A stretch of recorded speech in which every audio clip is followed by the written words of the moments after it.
By late 1941, Hitler's invasion of the Soviet Union had stalled.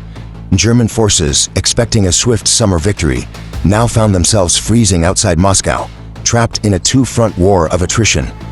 But on the opposite side of the planet, a completely separate power was making decisions that would draw the entire globe into the conflict. For years, Japan had been expanding its footprint across the Pacific. Its military leadership was executing a drive to secure an empire stretching across Asia. This strategy drove them deep into China and pushed their borders steadily southward, seizing foreign territory along the way. This rapid imperial expansion alarmed the United States, placing the two nations on a direct collision course. Japan's growing empire possessed a critical strategic vulnerability. It lacked the natural resources required to sustain a modern military, relying almost entirely on imports for one vital resource: oil. In response to Japanese aggression, the U.S. imposed severe economic sanctions in 1941. They froze Japanese assets and instituted a complete embargo on oil exports. This chart maps Japan's projected oil reserves following the embargo. Because their military consumption rate remained high, the data shows their fuel supply would hit zero within months, bringing their entire war machine to a halt. This left Japan's leadership with a rigid binary choice: capitulate and abandon their newly conquered territories, or launch a preemptive strike against the United States before their fuel reserves ran out. The United States intended the economic squeeze to force a diplomatic retreat. Instead, it cornered Japan into executing the exact military response the U.S. had hoped to prevent. Under the cover of total radio silence, a massive Japanese naval fleet began crossing thousands of miles of open ocean.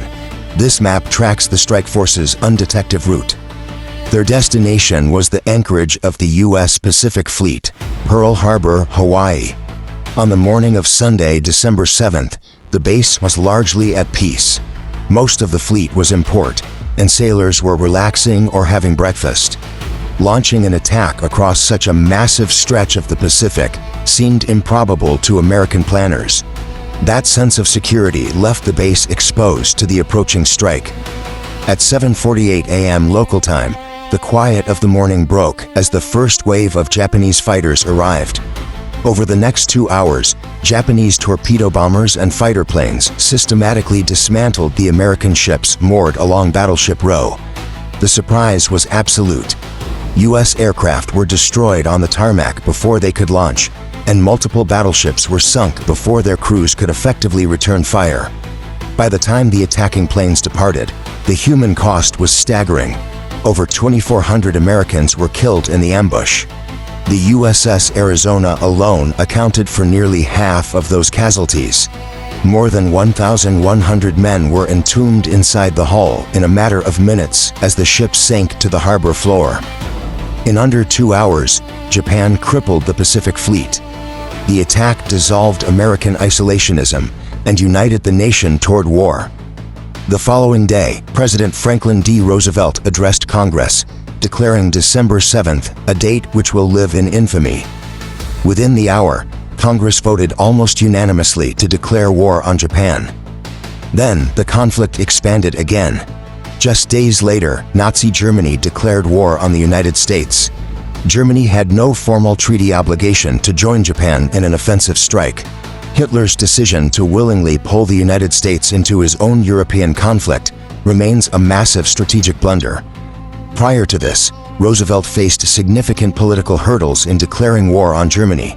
Hitler's decision instantly solved that problem, legally permitting the U.S. to direct its military power toward the Nazis. Almost overnight, the entire American economy began a massive shift from civilian manufacturing directly into total war production. Assembly lines that once produced commercial vehicles were entirely retrofitted. Automotive factories began churning out steel tank hulls. Shipyards and aviation hangars scaled their output to a pace no other nation could match, constructing fleets of bombers and aircraft carriers back to back.